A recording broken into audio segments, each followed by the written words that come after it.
بسم اللہ الرحمن الرحیم۔ السلام علیکم۔ آج 12 جنوری ہے اور دن ہے سوموار کا۔ سہیل آفریدی صاحب آپ سے کچھ دیر بعد کراچی سے روانہ ہوں گے، اسلام آباد آئیں گے۔ اب دیکھنا یہ ہے کہ وہ اسلام آباد سے پشاور روانہ ہوتے ہیں یا آج وہ یہاں سٹے کرتے ہیں، لیکن ان کے کراچی سے واپس آنے سے پہلے ہی ہو سکتا ہے جب یہ ویڈیو آپ دیکھ رہے ہوں تب تک وہ روانہ ہو چکے ہیں، اور کچھ لوگ تو وہ ہوں گے جو ایسے موقع پہ ویڈیو دیکھ رہے ہوں گے جب وہ یہاں پہ اسلام آباد پہنچ بھی گئے ہوں گے، لیکن ان کی واپسی کے سفر سے پہلے ہی اگلا لائحہ عمل آ گیا ہے، اگلا پلان آ گیا ہے کہ وہ اسٹریٹ موومنٹ کے سلسلے میں کہاں کہاں جائیں گے۔ سہیل آفریدی صاحب کا جو دورہ کراچی ہے اس حوالے سے میں اس سے پہلی ویڈیو میں بڑی تفصیل سے جو میں 23 ان کی کامیابیاں سمجھتا ہوں وہ میں گنوا چکا ہوں، اور اس کے نیچے میں نے دوستوں سے کہا تھا، سننے والوں سے، کہ آپ اگر اس کے علاوہ کوئی کامیابی سمجھتے ہیں تو آپ بتائیں۔ بہت سے لوگوں نے کچھ اور ان کی کامیابیاں جو دیکھنے والوں کی نظر میں ہیں، جنہوں نے وہ ویڈیو دیکھی، تو وہ بھی میں آپ کو کسی ویڈیو میں پھر الگ سے بتاؤں گا کہ جو عام ویور ہے ہمارا، ان کے نظر میں کون کون سے ایسی چیزیں ہیں جو ہم سے اگنور ہو گئی تھیں، جو وہ سمجھتے ہیں کہ سہیل آفریدی صاحب کی وہ کامیابی ہیں۔ تو میں اب ان کی جو کامیابی ہیں اس کو تو میں تو نہیں جاؤں گا کیونکہ اس کے اوپر میں تفصیل سے بات کر چکا ہوں، لیکن ان کے خلاف بیانات کا سلسلہ شروع ہو گیا ہے، ذرائع سے بھی اور حکومت کی طرف سے بھی پریس کانفرنسز بھی شروع ہو گئی ہیں۔ انہوں نے کیا ایسا کیا ہے جس وجہ سے ان کے خلاف جو ہے یہ سب کچھ شروع ہو گیا ہے؟ میں آپ کو بتاتا ہوں ان کا ایک بیان جس پہ بہت سخت رد عمل دیا گیا ہے، وہ کتنا سخت ہے وہ بھی آپ کے سامنے رد عمل بھی رکھ دوں گا۔ ان سے سوال کیا گیا کہ D G S P R نے کہا کہ دہشت گرد باقی سیاسی جماعتوں پر تو حملے کرتے ہیں، تحریک انصاف پر کیوں نہیں کرتے؟ اس پہ سہیل آفریدی صاحب نے جواب دیا کہ اس نے بڑی نیچ حرکت کی ہے۔ 1947 سے لے کے 2025 تک کسی ادارے کے افسر کا یہ سب سے بڑا جھوٹ ہے۔ یہ ہمیں مروانا چاہتا ہے۔ کیا یہ چاہتا ہے کہ دہشت گرد پاکستان کی سب سے بڑی سیاسی پارٹی پر حملے کریں؟ کیا یہ ہمیں دہشت گردوں کے رحم و کرم پر چھوڑنا چاہتا ہے؟ ہمارے لوگ شہید ہو چکے ہیں، زخمی ہو چکے ہیں، اور یہ کہتا ہے کہ دہشت گرد ہم پر حملے کیوں نہیں کرتے؟ اس پہ ہوا یہ کہ جب یہ ان کا یہ بیان چلا بہت زیادہ، اچھا انہوں نے کچھ اور بھی کہا، وہ بھی میں آپ کے سامنے رکھ دیتا ہوں۔ وہ انہوں نے کیا کہا جس وجہ سے بھی شاید زیادہ جو ہے وہ ہائپ کریٹ ہوئی ان کے بیانات کی۔ انہوں نے کہا کہ انہوں نے وکلا کو کہا کہ ہم نے آئین کے لیے کھڑا ہونے اور آئین نے فریڈم آف سپیچ کی اجازت دی ہے، ادھر آپ سچ بولتے ہیں ادھر اٹھا لیے جاتے ہیں۔ آئین نے اجازت دی کہ کہیں بھی جلسہ آپ کر سکتے ہیں، جلسے کا اعلان کرتے ہیں تو روڈ بلاک کیا جاتا ہے۔ وزیر اعلیٰ کو رات کی تاریکی میں سنسان سڑکوں پر دہشت گردوں کے رحم و کرم پر چھوڑا جاتا ہے۔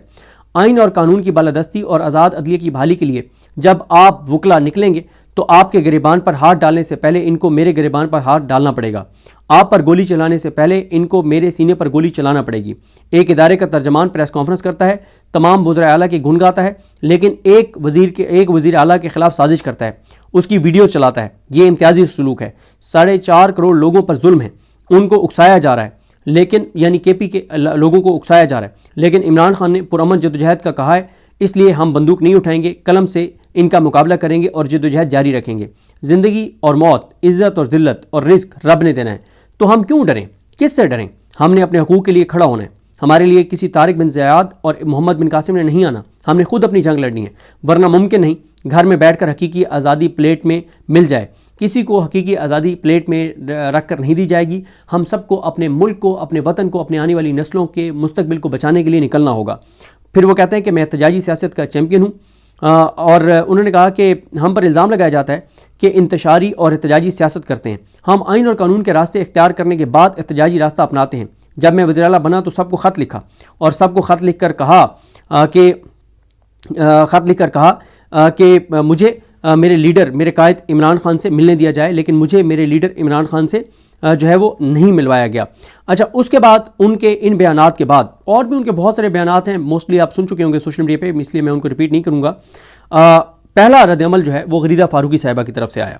غریدہ فاروقی صاحبہ نے اوپر لال و لال کر دیا ٹویٹ کو، یعنی اوپر وہ جو ایمرجنسی والی بتیاں ہوتی ہیں، لائٹیں ہوتی ہیں، وہ لگائیں اور ریڈ کر دیا، سارا خون و خون کر دیا اپنے ٹویٹ کو، یعنی اتنا یعنی ان کے وہ جس طرح سے کہتے ہیں نا کہ فلاں کی آنکھوں میں خون اترا ہوا تھا، تو ان کے ٹویٹ میں خون اترا ہوا ہے۔ تو لال و لال جو ان کا ٹویٹ ہے اس میں وہ لکھتی ہیں کہ وزیر اعلیٰ خیبر پختونخوا نے D G S P R کے بارے جو نامناسب گفتگو کی اور جس طرح سے ادارے پر الزامات عائد کیے، متعلقہ ذرائع کے مطابق یہ وہی سفید جھوٹ اور سیاہ پالیسی کا طرز عمل ہے۔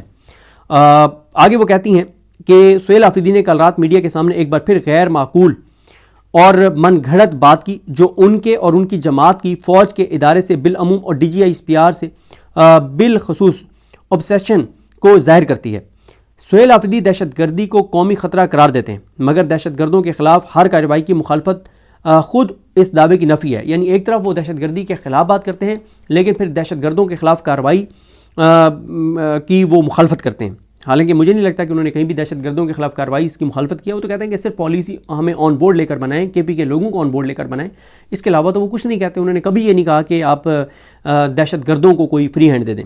پھر آگے غریدہ فاروقی صاحبہ کہتی ہیں کہ جس ادارے پر الزام تراشی کی جا رہی ہے وہ روزانہ دہشت گردی کے خلاف قربانیاں دے رہا ہے. صوبے بھر میں دہشت گردوں, اچھا یہ جو غریدہ فاروقی صاحبہ کا بیان ہے یہ ان کا بیان نہیں ہے, یہ وہ کہہ رہی ہیں کہ وہی ذرائع جو انصار عباسی صاحب کے ہیں ان ذرائع سے وہ کوٹ کر رہی ہیں کہ وہ ذرائع یہ کہہ رہے ہیں.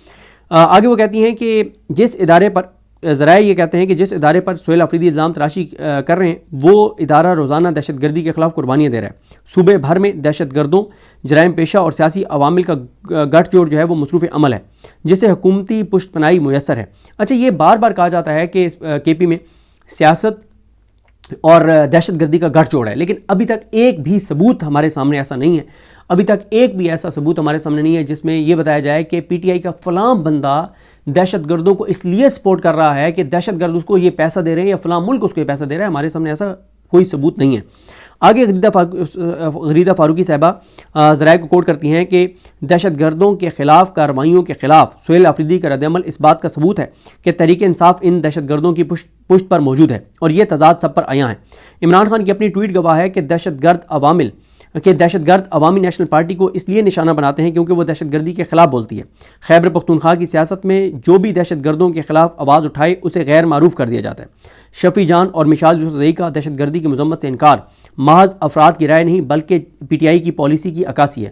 جن افراد پر حملوں کا حوالہ دیا جا رہا ہے وہ ذاتی حیثیت میں اس لیے نشانہ بنے کہ انہوں نے دہشت گردی کے خلاف بات کی مگر ان کی یاد آج آئی. نتیجہ صاف ہے, دعوے کچھ عمل کچھ, یہی سفید جھوٹ اور سیاہ پالیسی کی اصل پہچان ہے. یہ غریدہ فاروقی صاحبہ نے کیا. اچھا غریدہ فاروقی صاحبہ کے بعد جو یہ ہیں عطا ترڑ صاحب, ان کا بھی بیان آ گیا جو وزیر اطلاعات ہیں. انہوں نے تو سہیل آفریدی کو ایک طرح سے فتنہ الخوارج جو ہے وہ قرار دے دیا ہے ان کے ٹویٹ کے مطابق. تو وہ یہ کہتے ہیں کہ وزیر اعلیٰ خیبر پختونخوا سہیل آفریدی آج افغانستان کے ترجمان کے طور پر بات کر رہے تھے جو انتہائی قابل مذمت اور شرمناک ہے. پوری دنیا نے افغان طالبان رجیم کی دہشت گردوں کی پشت پناہی کے ثبوت دیکھے ہیں اور افغانستان کی سرزمین کی دہشت گردوں کی کارروائیوں کے لیے استعمال ہونے کے ناقابل تردید شواہد بھی موجود ہیں. اچھا یہ ان افغان طالبان کی بات ہو رہی ہے جن کے آنے پر ہمارے وزیر دفاع خواجہ آصف نے ٹویٹ کیا تھا کہ طاقتیں تمہاری ہیں اور خدا ہمارا ہے. آگے کہتے ہیں سہیل عطا ترڑ صاحب کہ سہیل آفریدی نے جھوٹ اور منافقت کی انتہا کر دی. پاکستانی قوم نے دہشت گردی کا مقابلہ کرتے ہوئے بے پناہ قربانیاں دی ہیں. تحریک انتشار والے جب بھی منہ کھولتے ہیں دہشت گردوں کی سہولت کاری کرتے ہیں. پاکستان کی ترقی فتنہ الخوارج کو قابل قبول نہیں, اسی لیے پاکستان کو نشانہ بنایا جا رہا ہے. سہیل آفریدی کو ہوش کے ناخن لینے چاہیے. اور جس طرح سے میں نے آپ کو عرض کیا کہ سہیل آفریدی نے کہیں بھی افغانستان کو کوئی یہ نہیں کہا کہ ان کو پتہ نہیں کو سپورٹ کر رہے ہیں. وہ تو سمپل بات کر رہے ہیں کہ افغانستان سے بامانی بات چیت کی جائے, ہمارے مشران اور بڑوں کو وہاں جانے دیا جائے, وہ ان سے جا کے بات کریں گے اور حملے افغانستان پہ کسی چیز کا حل نہیں ہے اور اس سے نفرتیں بڑھیں گی. وہ ہمارا پڑوسی ہے اور کہا جاتا ہے کہ آپ دوست تو بدل سکتے ہیں لیکن آپ پڑوسی نہیں بدل سکتے. تو وہ صرف یہ کہہ رہے ہیں کہ بامانی بات چیت کریں. اور پھر وہ کہتے ہیں کہ آپ کی جو افغان پالیسی ہے وفاق کی, وہ جب آپ بناتے ہیں تو اس کا بیک لیش کے پی میں آتا ہے. تو جب بیک لیش اس کا کے پی میں آتا ہے تو آپ کے پی کو آن بورڈ لیں. اور کے پی کو وہ یہ نہیں کہتے ہیں کہ پی ٹی آئی کو آن بورڈ لیں, وہ کہتے ہیں کے پی اسمبلی کو آن بورڈ لیں جس میں نون لیگ بھی ہے, پیپلز پارٹی بھی ہے, اے این پی بھی ہے, جے یو ایف بھی ہے, سب ہیں. اچھا اور جو انہوں نے امن جرگہ کیا تھا اس میں بھی سب تھے. اچھا ایک اور چیز بھی ہے, یہ بھی بہت زیادہ کیونکہ ڈسکس ہو رہا ہے, جو سہیل آفریدی صاحب نے مزار قائد پر حاضری دی اور وہاں پہ اپنے تاثرات لکھے. اس میں انہوں نے کہا کہ بانی پاکستان قائد اعظم محمد علی جناح کے مزار پر حاضری میرے لیے ایک عظیم اعزاز ہے. میری خواہش ہے کہ پوری قوم قائد اعظم کی تقاریر کو غور سے سنیں اور پاکستان کے تمام ادارے ان کے دیے گئے اصولوں اور ہدایات کے مطابق اپنے فرائض سر انجام دیں.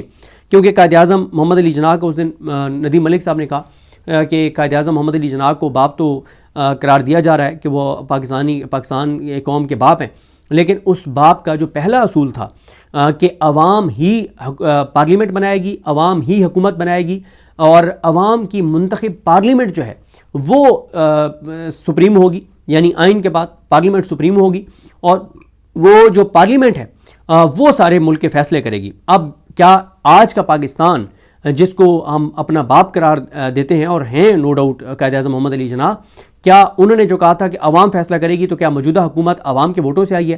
کیا موجودہ پارلیمنٹ عوام کے ووٹوں سے آئی ہے؟ کیا موجودہ حکومت اور نظام آئین کے مطابق چل رہا ہے؟ تو قائد کی تو کوئی بات بھی ہم نہیں مان رہے۔ اچھا آگے جی، اگلی ڈیولپمنٹ یہ ہے کہ ہاں، یہ سہیل آفریدی صاحب کا ایک بیان رہ گیا تھا۔ انہوں نے کہا کہ قابل احترام بکلا، آپ اچھی طرح جانتے ہیں جس طرح آئین اور قانون کے ساتھ کھلواڑ ہو رہا ہے، اس میں صرف اداروں کا نہیں پورے پاکستان کا نقصان ہو رہا ہے۔ ایک طرف ہمارے قومی اثاثے بیچے جا رہے ہیں OLX پر PIA برائے فروخت لگائے ہوئے، تو دوسری طرف انصاف برائے فروخت لگایا ہوا ہے۔ پاکستانیوں کو ہمیشہ عدلیہ سے امید ہوتی تھی کہ اگر دیگر ادارے ظلم کر رہے ہیں تو عدلیہ ہمارے ساتھ کھڑی ہوگی، لیکن اس وقت عدلیہ کا یہ حال ہے کہ اسلام آباد ہائی کورٹ کے 3 ججز احکامات جاری کرتے ہیں کہ میرے قائد عمران خان سے ملاقات کروائی جائے، لیکن ان کے احکامات کو اڈیالہ جیل کا ایک سپرنٹینڈنٹ ردی کی ٹوکری میں ڈال دیتا ہے۔ یہ کہنا تھا سہیل آفریدی صاحب کا۔ اچھا اس کے بعد جی ایک اور چیز دیکھیں، اداروں کو کیسے تباہ اور برباد کیا جاتا ہے۔ بہت حوالہ دیا جاتا تھا پنجاب فورینزک لیب کا۔ مجھے خود یاد ہے کہ مجھے ایک بار کسی نے اپروچ کیا کہ پنجاب فورینزک لیب میں کوئی نمونہ گیا ہوا تھا ان کا، تو انہوں نے مجھے کہا، سیمپل گیا ہوا تھا، انہوں نے مجھے کہا کہ ایک سفارش کروائیں کہ میرٹ پہ وہ یہ رپورٹ دیں، کیونکہ ہماری جو دوسری پارٹی ہے، مخالف پارٹی ہے، وہ بہت طاقتور ہیں۔ تو ان دنوں میں اسد اللہ خان صاحب جو ہمارے دوست ہیں، اینکر ہیں، یوٹیوب پہ آپ ان کو دیکھتے ہیں، اسد اللہ خان صاحب کے بھائی جو ہیں وہ کہیں کسی یونیورسٹی میں پڑھا رہے تھے، اور ان کا بھی سبجیکٹ اس طرح کا تھا کہ ان کا ان کے ساتھ بھی رابطہ رہتا تھا پنجاب فورینزک لیب کے ساتھ۔ تو میں نے ان سے پوچھا، انہوں نے مجھے کہا کہ طاقتور سے طاقتور بندے کی آپ سفارش کروا لیں، لیکن پنجاب فورینزک لیب ایک پوائنٹ بھی ادھر سے ادھر نہیں ہوگی، وہ جو میرٹ پہ وہی فیصلہ دے گی، تو جو آپ کے بندے ہیں انہیں کہیں کہ تسلی رکھیں، ان کے ساتھ ناانصافی نہیں ہوگی۔ اب آپ دیکھیں اس پنجاب فورینزک لیب کو اپنے ذاتی مفاد کے لیے کیسے تباہ اور برباد کیا۔ یہ کلاسک مثال ہے کہ کیسے پاکستان میں اداروں کو تباہ کیا جاتا ہے، اپنی ذات، اپنے مفاد، اپنی ضد، اپنی انا کے لیے، چند لوگوں کو جو ہے وہ ذلیل کرنے کے لیے، بدنام کرنے کے لیے۔ ذلیل وہ ہوتے نہیں ہیں، بدنام وہ ہوتے نہیں ہیں، عزت و ذلت کیونکہ اللہ کے ہاتھ میں ہے، بندوں کے ہاتھ میں نہیں ہے۔ اگر بندوں کے ہاتھ میں کسی کو معزز ٹھہرانا ہوتا تو اس وقت پاکستان کے سب سے معزز کون لوگ ہوتے؟ مطلب اس وقت آپ عدلیہ میں دیکھ لیں، حاجی امین الدین سب سے معزز ہوتے، جسٹس جائیہ خان سب سے معزز ہوتے، ان کے ساتھ کل کیا کیا وکیلوں نے، آج کیا کیا ان کے منہ کے اوپر، جس طرح سے وکیلوں نے ان کو مطلب افسوس ہوتا ہے۔ اب ان کو، اس ادارے کو کیسے تباہ کیا، یہ پہلے بے نظیر شاہ صاحبہ نے شاید یہ اس پہ کیا تھا اور ان کی خبر کو لگایا ہے انہوں نے، بے نظیر شاہ صاحبہ کی 19 مارچ 2025 کی خبر ہے۔ اس کو محمد عمیر جو ہمارے دوست جرنلسٹ ہیں انہوں نے لکھا ہے کہ پنجاب حکومت نے فورینزک سائنس ایجنسی کو ایک سال پہلے ایک بل کے ذریعے، یہ 2025 میں ایک سال پہلے ایک بل کے ذریعے اپنے ماتحت کیا تھا۔ اب پنجاب کی وزیراعلیٰ Maryam Nawaz forensic science agency کی چیئرپرسن ہے۔ ماشاءاللہ ماشاءاللہ ماشاءاللہ ماشاءاللہ ماشاءاللہ ماشاءاللہ، اللہ نظر نہ لگائے، اللہ نظر نہ لگائے۔ اب کون جی؟ مریم نواز صاحبہ جو ہیں وہ فورینزک سائنس ایجنسی کی چیئرپرسن ہیں، جبکہ ان کے ماتحت 13 ارکان ہیں۔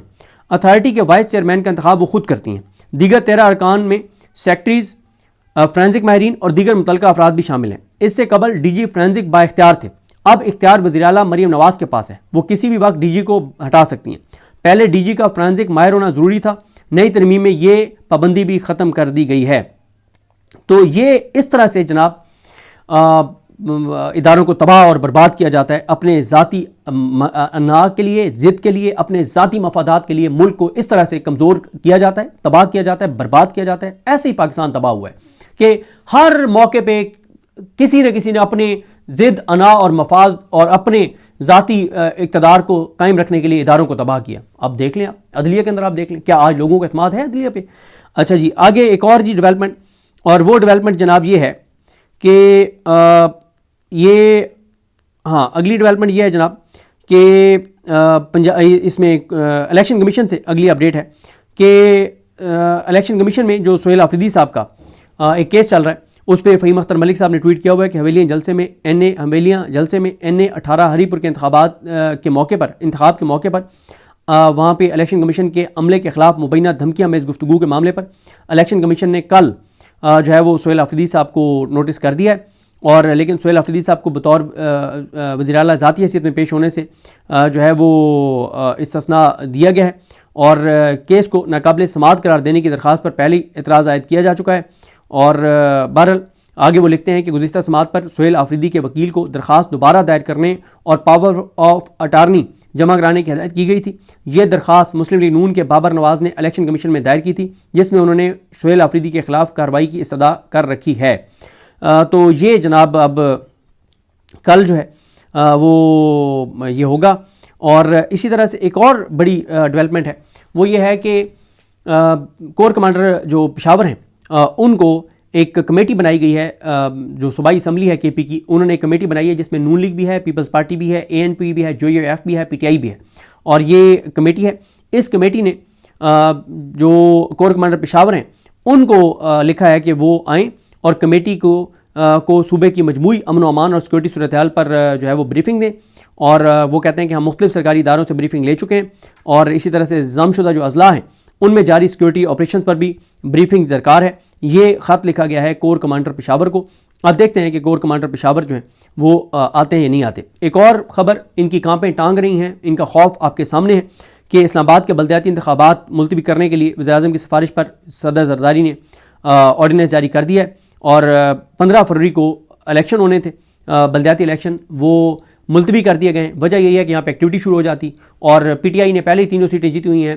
عامر مغل صاحب جیت گئے تھے فارم 45 کے اوپر، اور جو دیگر 2 امیدوار تھے، شعیب شاہین صاحب بھی جیت گئے تھے، علی بخاری صاحب بھی جیت گئے تھے۔ تو اب یہاں پہ بلدیاتی الیکشن ملتوی کر دیے گئے ہیں، اور یہ ویسے میں فہیم اختر ملک صاحب کو کہوں گا کہ اس کے اوپر لکھیں کہ کتنا عرصہ ہو گیا کہ یہاں پہ بلدیاتی الیکشن نہیں ہوئے۔